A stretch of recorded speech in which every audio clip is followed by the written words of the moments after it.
रज्जू दलाल ने मांग ली है माफी। रज्जू जो है गुस्से गुस्से में इतनी सारी चीज़ें कर जाता है जो कि उसको भी पता नहीं चलता है कि आखिरकार वो क्या कर रहा है। मुझे लगता है कि वो शॉर्ट टेम्पर है,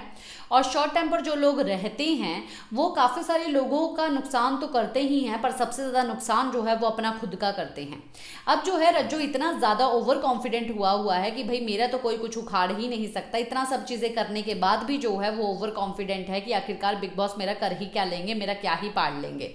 जिस इंसान का ऐसा एटीट्यूड है कि घर में एक 4 दीवारियों में ये लोग बंद हैं, वहाँ पर जो है कॉन्ट्रैक्ट अगर तुम साइन करके आए हो तो सब लोग भी साइन करके आए हैं, और सब लोग जो है जिनको तुम इंस्टिगेट बार बार कर रहे हो, जिनको मारने की धमकी दे रहे हो, जिनको बाहर मारने की धमकी दे रहे हो, जिनको बोल रहे हो कि तुम यहाँ पर कुछ नहीं कर सकते, ये लो टच कर लिया क्या पाड़ लोगे, पाड़ के दिखा दो, तो तुम इतनी बड़ी बड़ी बातें कर रहे हो, तो आखिरकार तुम क्या सिर्फ एक साइन की वजह से जो है कंट्रोल में हो? अगर तुम कंट्रोल में नहीं रह सकते हो, ठीक है, तो वो साइन भी तुमको रोक नहीं सकता है, पर वो साइन ने तुमको रोका हुआ है, यानी कि तुम कहीं ना कहीं कंट्रोल में जरूर हो, पर तुम अपनी बातों में जो है काफी सारी हदें पार कर दे रहे हो, अपनी औकात जो है वो दिखा रहे हो। और अभी जो है विविन के समझाने पे अविनाश ने माफी मांगी, जो अविनाश ने गुस्से गुस्से में बोल दिया, और वहीं पर इन सब चीजों को देखने के बाद जो है रज्जू दलाल भी उठ के खड़ा हो गया कि मैं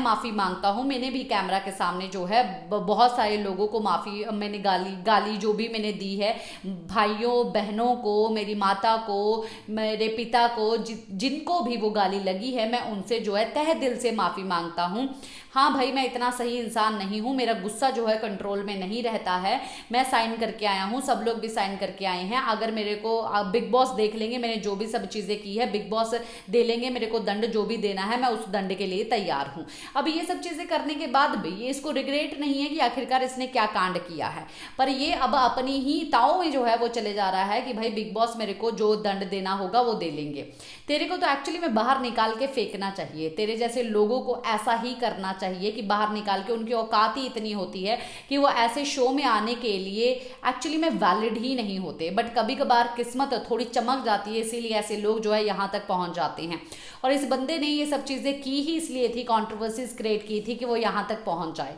और यहाँ तक पहुँचने के बाद आखिरकार अपनी औकात तो दिखा ही रहा है रज्जू दलाल, और दिख भी रही है उसकी औकात की, कैसे वो माँ बहन की गालियाँ देता है, कैसे वो अपने से कमज़ोर लोगों को सिर्फ और सिर्फ दबाना चाहता है, कैसे वो मारपीट में ज़्यादा बिलीव करता है, जिससे इसका स्टैंडर्ड दिखाई देता है और जिससे दूसरे लोगों का भी स्टैंडर्ड दिखाई देता है कि कौन हाई वैल्यूज़ में जीता है और कौन एक्चुअली में किसका स्टैंडर्ड नहीं है। इसी के साथ मैं लेती हूँ इजाज़त, नमस्कार।